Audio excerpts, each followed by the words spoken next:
how they can support this World Heritage Site, because it's the site that is the first in Nigeria. It's the first World Heritage Site in Nigeria, but nobody has had. When you ask somebody, even those above 40, they don't even know there's a site like this that exists. So we want to create that kind of awareness, and this is one of the ways we want to create awareness. It's a participatory volunteering program whereby the volunteers and even the community will work together. As they work together, they'll be able to interact with the community and know exactly what are not just issues of heritage or landscape, but also what are their problems towards livelihood. Because we've noticed a lot of problems in the society, shortcomings, people have neglected them. Even coming up to this place, there's no motorable road to this place. It took us virtually 3 hours on foot to hike up to the mountain, which I think is over 10,000 feet above sea level. So the volunteers, coming back to the volunteers, the expectation that for the foundation, I think, based on what we know, is for them to create awareness, because we have volunteers from across the globe. We have from almost every region in Nigeria represented here, and the total volunteers and even the officials, even the media team that we came over to Sukuru were about 50 in number. So that shows the capacity, and all these volunteers, most of them voluntarily registered that they want to be part of this. They were not compelled, nobody pushed them. It was because most of them preferred to come as volunteers to work and see what the communities have, so that they can also give back. Almost everybody here work in one place or the other, but they decided to take leave or to come and participate in this 10-day action camp. So many people, Nigerians, and perhaps even those from in the tourism sector, have not known Sukkur, even though it's a UNESCO declared site. But many Nigerians do not know that such a treasure exists somewhere in Nigeria, and particularly in Adamawa State. So I think the aspect of the impact we have made, we have created awareness for Nigerians, and we have created awareness on the international committee that this UNESCO declared World Heritage Site is indeed an edifice really to be part of.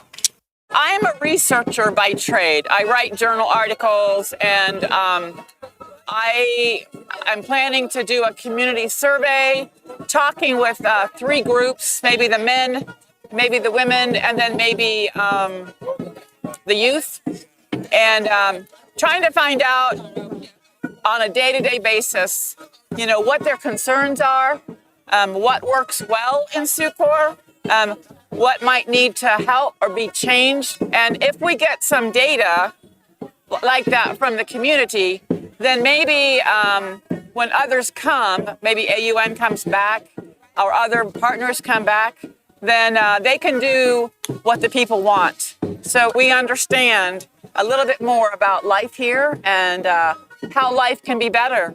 So coming up and sweating was very nice, taking all that rain.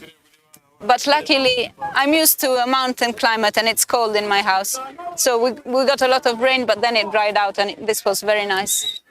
I would like to play with the children, but it was nice to be there, and the music and the dance, and it was I felt very free, and I felt everybody felt very free to dance together or not, and to enjoy the music. And I think it's a very special place. It's very, it touched my heart. Medical supplies were stocked with a prompt reaction from the city of Sukkur. Al'umman Sukkur sama da 600 da aka sani, shekara 600 da aka sani. We, the people of Sukkur, known for almost 600 years, are people who are committed to the preservation of what our forefathers have left behind, like our customs and culture, ensuring that none is missing or forgotten. Today, someone may be surprised that a young man from Sukkur can perform all the rites and crafts of our forefathers. This is the result of the commitment of our fathers, who ensure we stick to our traditions A woman is taught to play her own part, and the man to play his own too. Whoever comes to this kingdom from anywhere will see in reality the fact that we are still preserving our culture, and this will continue to the next generation. Most importantly, in my position as leader of the Sukur people, I have continued to sensitize our people wherever they are to make sure that they learn our culture, because this culture must continue to exist. We are glad that the entire people of Sukur have made it a point of duty to pass the culture to the younger generation. The younger generation of the kingdom curious of every move.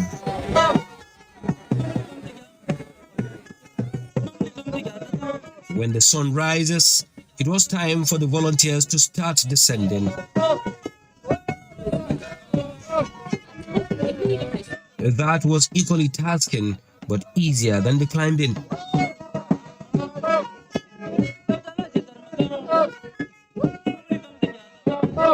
More than 1,900 meters above sea level, but every bit of the slopes across the mountain is cultivated.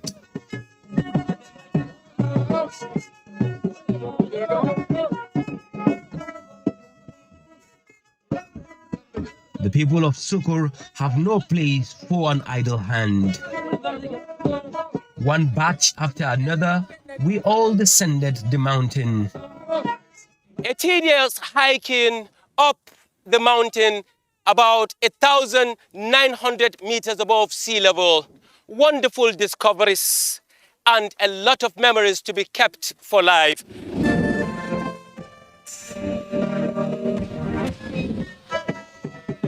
Hitting the road back, the once deserted villages and towns on the heels of the Boko Haram insurgency now vibrant.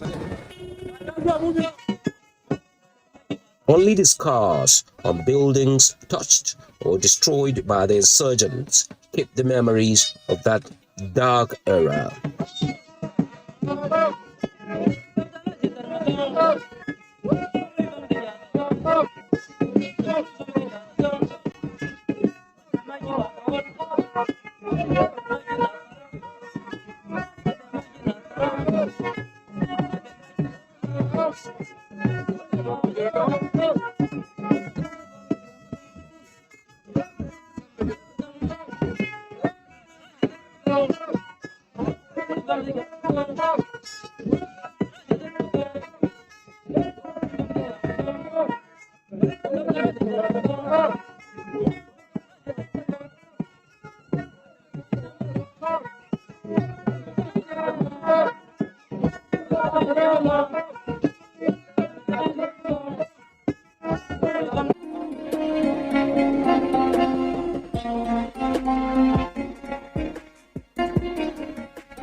When you are fasting, you are trying to be closer to God. You are trying to tell God that, yes, I am your child.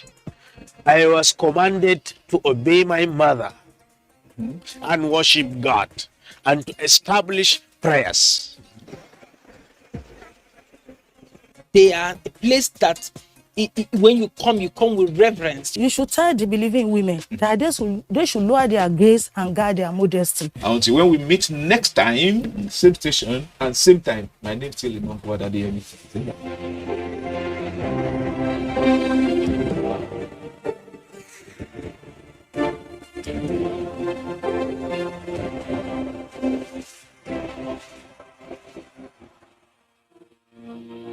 I have a dream. One day, this nation will rise up and live out the true meaning of its creed.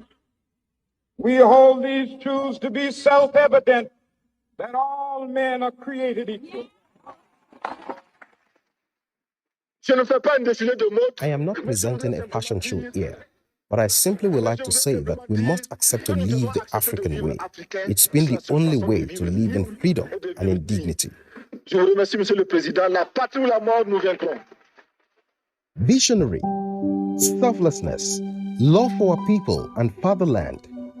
These attributes of a true leader are difficult to find at this time. Africa and indeed Nigeria have been at thresholds of history. The quality of leadership at these times has often determined the narratives of such historical moments. The big question, therefore, has always been, who is a true leader? A proper leader should be a Nigerian that is truly Nigerian.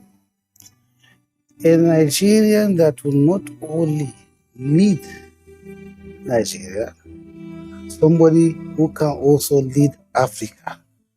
Because Nigeria and the Community of Nations is not an ordinary country. Most of the African countries look towards Nigeria for leadership. The noble efforts of patriots in pre-independent Nigeria have been well documented. They represented the finest of Nigeria's history and reference point for character development. We must ensure that in an independent Nigeria, individual citizens throughout the land enjoy liberty, human dignity, and equality under the law. There must be one Nigeria with one constitution and one law for all. Let us therefore, Mr. Chairman, sir, close our ears to the counsel of despair, which says that we cannot here at this conference agree on a constitution. Nigerians always see their leader as if it's just Nigerian leader. They don't know how we are seen outside. And if we are able to get the right person who understands the situation, understands Nigerians, who is not greedy, somebody who is ready to sacrifice. Because for a country that have so much resources like Nigeria, Nigeria is not a poor country, but to have so many poor people. Prime Minister Balewa is making an official visit to America at the invitation of the President of the United States, John F. Kennedy. And we respect the people of the United States for their love of freedom. The spirit of freedom which was kindled in the hearts of the founders of your great nation and has impelled you to great feats in moments of national emergency, as well as in your daily activities.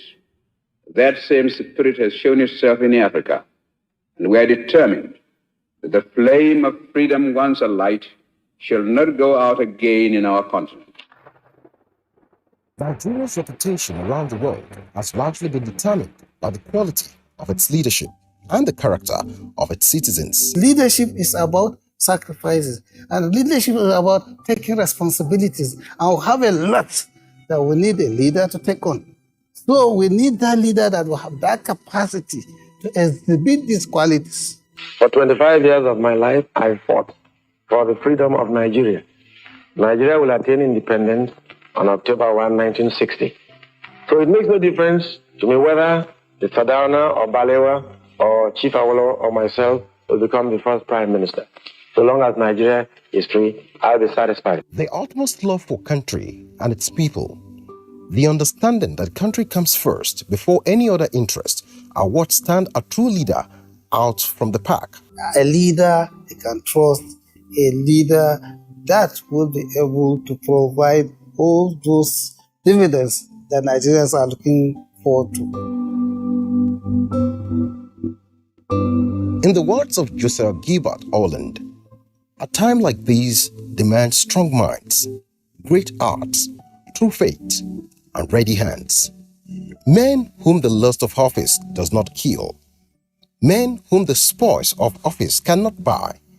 Men who possesses opinions and a will. Men who have honor. Men who will not lie. Men who can stand before a demagogue and damn his treacherous flatteries without winking.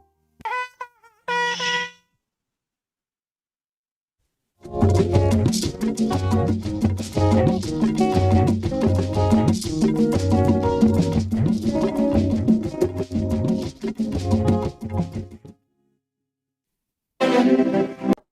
and welcome. This is Africa Weekly. The importance of a secured and enabling environment to the growth of any nation cannot be overemphasized. That is why many countries in Africa are taking the issue of security seriously more than ever before. Nigeria, being the largest economy in the continent, has continued to evolve ways of solving the challenges of insecurity. And this week, we shall focus on the latest considerations by the government to tackle this problem. Of course, we have other stories of development across the continent in the package. My name is Justin Bemunya and I welcome you to Africa Weekly.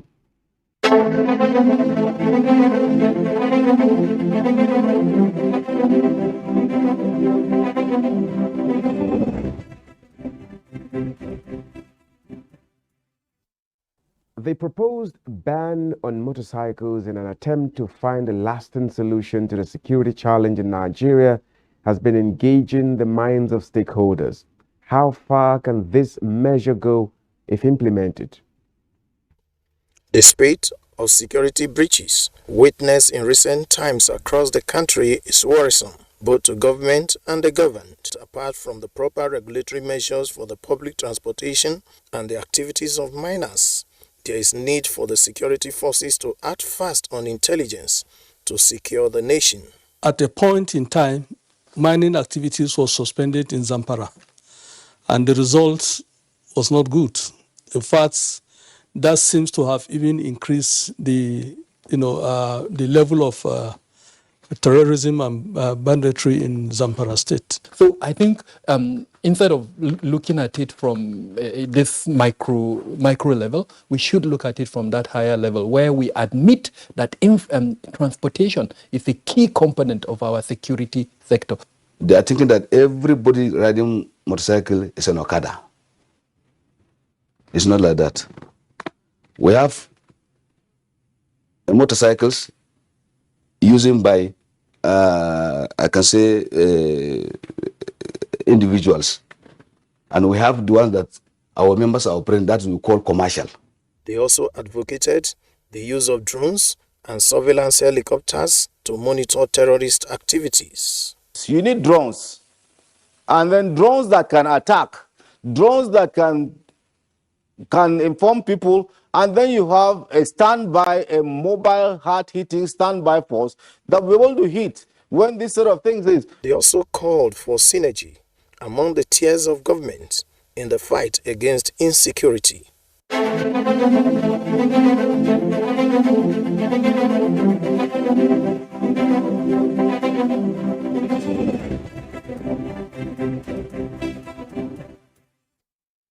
Now joining us to analyze the issue deeper is the National Treasurer of the Association of Licensed Private Security Practitioners of Nigeria. He is Honorable Chinedu Egbenumolise. Thank you so much for joining us. Thank you for coming on the program Africa Weekly. Thank you so much for having me. Yes, briefly, can you give us your perspective on the security challenges in Nigeria? Thank you.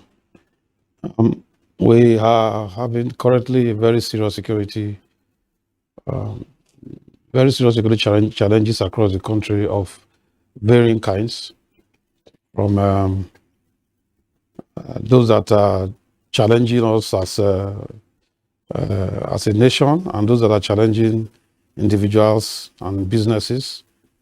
And then we have issues relating to kidnapping, we have issues relating to banditry, and creating economic and social disruptions across board. So it's a serious situation that requires a collective national effort to curb them in their roots. And I want to submit that most of these issues have their roots in the current demonstration of acute lack of patriotism. We'll talk about finding ways or efforts to curb this maybe subsequently. But From what you said, how would you gauge the level of impact that insecurity is having on Nigeria's social and economic life? It is very, very huge. The impact of the insecurity in Nigeria today on our national socio-economic life is very, very huge. In fact, it is already creating imbalance and disruptions in all that we do, whether as in nations, whether as individuals, and whether as businesses. In light of this, what are your thoughts on the proposed ban of motorcycles, as a way of tackling insecurity in Nigeria? Yeah, I saw that report somewhere, and I look at it like it's a policy issue, but policy issues that will affect the lives of citizens of the country should be looked at very critically, very deeply before we arrive at such decisions or such policy positions, because I'm aware that motorcycle transportation, otherwise generally known as Okada, exists in several places in the country.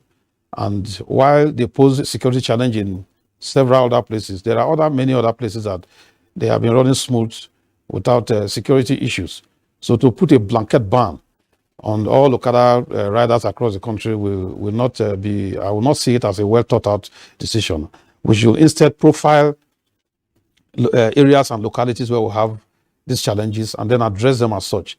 It's like looking at saying that because people have been making or carrying out attacks and robberies with vehicles, therefore vehicles should be banned across board. Let us be able to profile situations where we have challenges and then tackle them at those levels instead of doing a blanket general ban on Okada, because we know that it provides a serious economic source of existence for several Nigerians, and also provides ease of transportation for several Nigerians.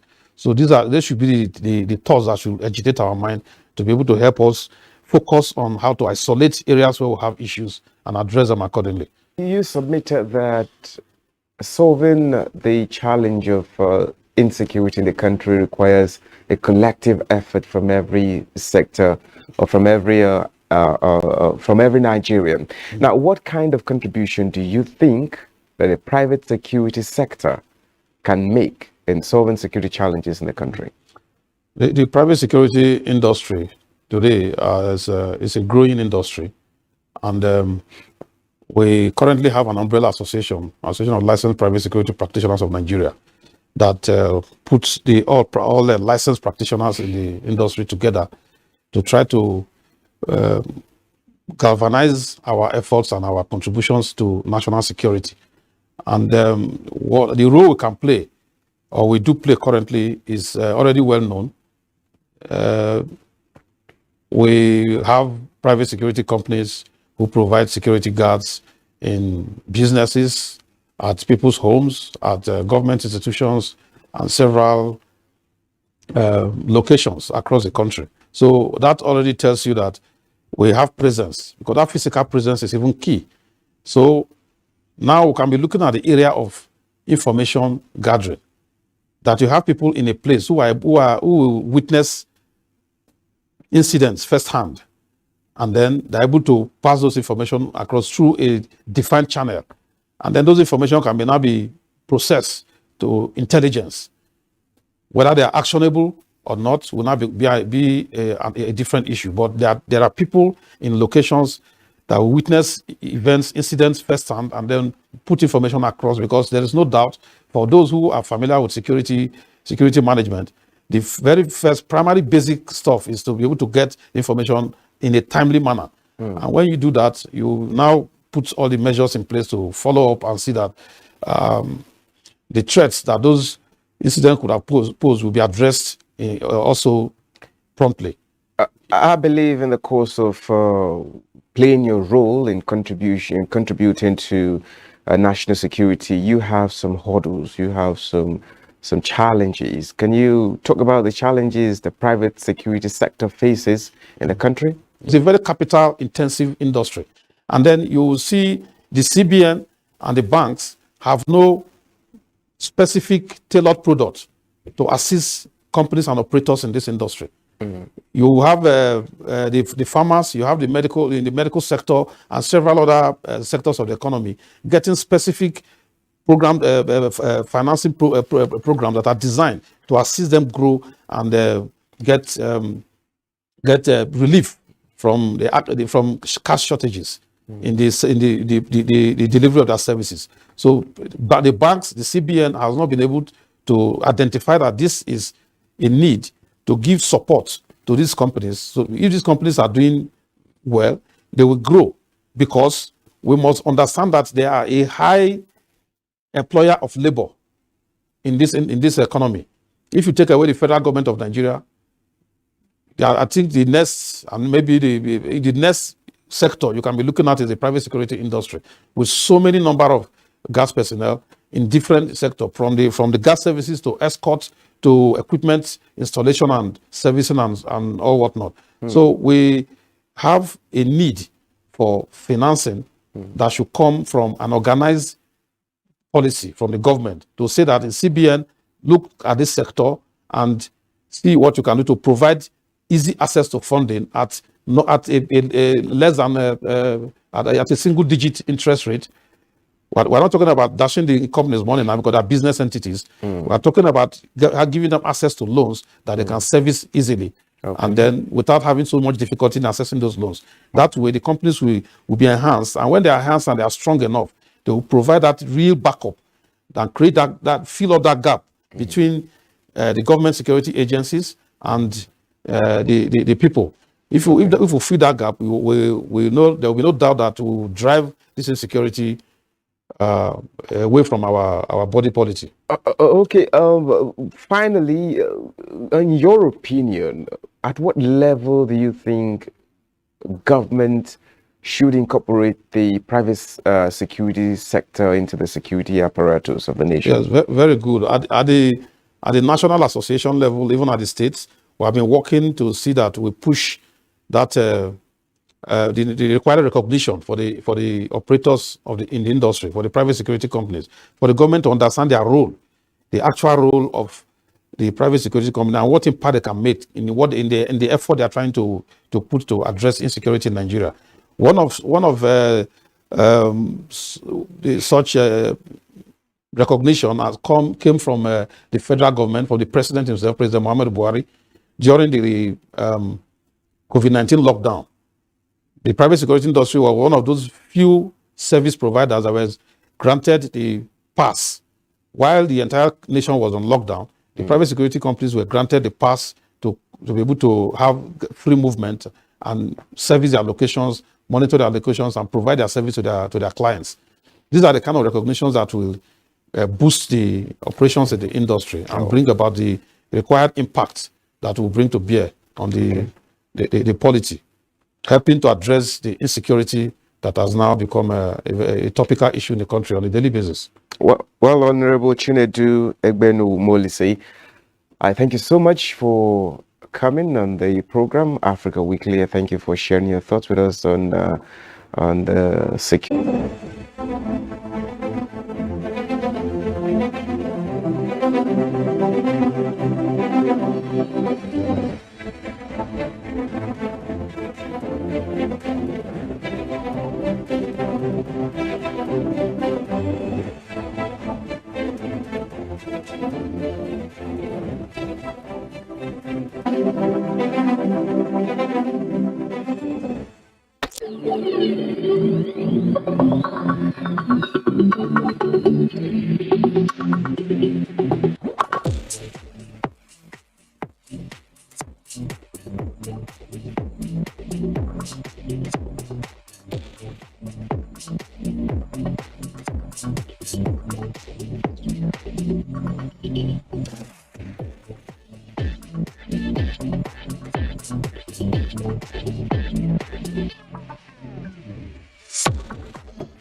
A fun fair. Land of the free and Africa's oldest republic, is 175-year-old as an independent nation. President Muhammadu Buhari of Nigeria joined other African leaders in Monrovia as the country commemorates this landmark. He pledged Nigeria's continuous support to efforts at sustaining peace, unity, and progress of the West African nation. Liberia is the first nation in Africa to gain independence from the American Colonization Society in 1847. The country, however, experienced a 15-year civil upheavals and tragic war that destroyed the very fabric of its economy. Liberia is now peaceful, stable, and progressing steadily, and as a matter of pride, the people cannot help rolling out the drums in celebrations. Liberia will be safe. President of the Federal Republic of Nigeria, Mr. President. The special guest of honor at the event, President Muhammadu Buhari, takes pride in Nigeria's contributions to the survival, safety, and stability of Liberia during the dark period of the country's civil war.